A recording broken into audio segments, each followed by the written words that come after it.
almost didn't make it through the first night. He was born not breathing, and that was a incredible shock right off the bat. You know, babies are born, you hear the cry, you know that that's the next steps, and Zayne was born in just silence and nothing. They thought we'd be there for a couple months, and we were there less than like 5 days. So it's like even at birth, he was already starting to beat the odds of life. Like there's just this drive in him. We have 3 boys, and Zayne is the youngest. And Zayne is a goal setter. From the time he was little, it was, I want to ride a bike, I want to, you know, play sports, I want to, you know, do good in school. His other brothers just always enjoyed playing with him and wrestling with him. They grew up very, very close to each other. The 3 of them enjoyed being like best friends, and you know, Zayne just completed that. He was diagnosed April 25th of 2016. A couple months before Zayne's diagnosis, he had been injured at school, just on the playground, hit his head really bad. And then Zayne kept saying, I keep seeing double vision. That was the thing that we heard him saying. The TV's got double vision. We'd go out to dinner or whatever, like, I'm seeing double. And so we were like, this isn't right, and we, you know, took him to the doctor. They're like, you know, you need to take him to the eye doctor, and I don't really like the way his eyes are dilating. So my wife called, it was on a Friday. They couldn't get in on Friday, but they said come in on Monday. So Monday, she took him from school, went to the eye doctor, and he dilated Zayne, and he basically said, you need to go straight to the ER. And my wife was like, okay, and he said, you need to go. I get into the ER, and the boys meet us there, Chaz meets us there, and you know, the doctor didn't even want to scan him because they don't just do CT scans on kids for no reason. I got the eye doctor on the phone, and they talked, the 2 doctors. And later I found out that the eye doctor was like, don't let him leave unless you do a scan. I remember our doctor at the ER, she came in and she said, can you come talk to me? And as we left, I kept thinking, the mom in me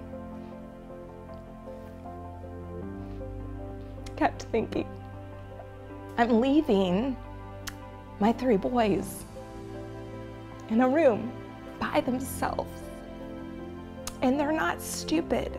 They had to know that this was not normal. She basically told us that they could see about a golf ball sized tumor on the back of Zayne's brain. You know, your first thing is just shock. You just think, no, you must have missed something. It's, no, it's, you know, maybe he moved, maybe you just didn't read it right. Hearing that my baby has cancer. I'm like, how do you process this? How do you take this in? They put all 5 of us in a room that night, and we all just piled in a couple beds and just tried to sleep. Tried not to let them see us cry. Tried to comfort them when they were crying. But it was just devastating. You know, it was devastating. How do you look at your 12-year-old son who enters into the hospital basically healthy, and now he's going into brain surgery? How do you help him understand that? We learned that he would be doing 30 rounds of proton therapy, and that's every day, and it's about 45 minutes to an hour and a half. I would go into the dressing room to change, get him ready because he had to be in a gown, and he was kind of stalling, and I said, are you okay? And he's like, I don't want to do it, Dad. And I remember thinking, I don't want you to have to do it, but we have to get through this. And he just said, okay, I mean, if this is what I have to do, it's what I have to do, which has been his motto through all of this. It's just every time something comes up, he's just like, okay, if this is what I have to do, that's what I have to do. And so he went out there, and you know, he got on that table every day for 6 weeks. You know, being a mom, you definitely are so thankful that the doctor's not saying to you that there's no more options, right? But the options that were given to Zayne are just, they're not good, you know? They're not good. He didn't want to eat, didn't want to drink, threw up constantly. He had lost so much weight. At one point, I think he was like 55 pounds. The hospital had told us that you could qualify for Make-A-Wish, and we hadn't even thought of it, honestly. I didn't know a lot about Make-A-Wish at the time. I knew they granted kids wishes, and I didn't know how that worked. And they said, no, he actually would qualify for that. When I heard about Make-A-Wish, oh man, when they told me I could have a wish, I kind of didn't believe it at first, but then it was kind of crazy to me that, like, oh man, I could have anything I wanted in the world. So I wished to go to Maui, Hawaii. He had to go through 8 different therapies a week. He was exhausted. But no matter what, Zayne would mention Hawaii the whole time. He would mention, gosh, I gotta keep on going because Hawaii's getting closer and I wanna be able to go on the zip line. Kind of empowered me to work my best and do my best.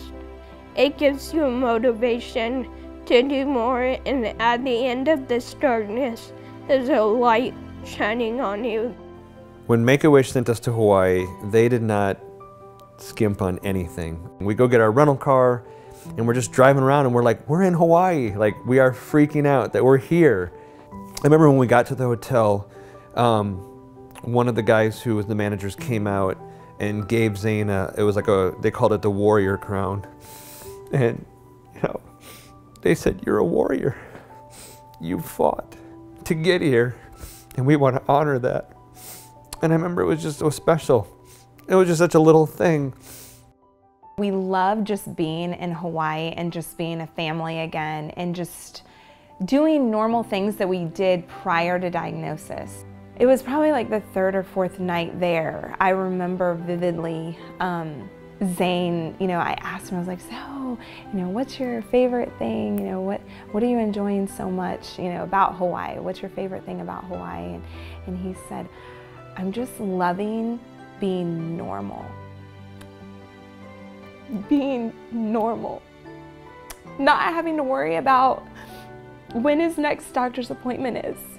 Not having to worry about what bad news is going to come next. Not having to worry about the what ifs. But he said for the first time in the 2 years of this journey, he was able to just be a kid. And I think that that's the biggest thing that Hawaii gave to him, that Make-A-Wish gave to him, was something to help him remember that he is just that he's a kid, and that he just needs to be happy and love life. And it's because of all the donors and how much people have given that my family was able to go on a trip of a lifetime. Are you kidding me? We are forever indebted to this organization. Forever. That is a gift you can't ever repay.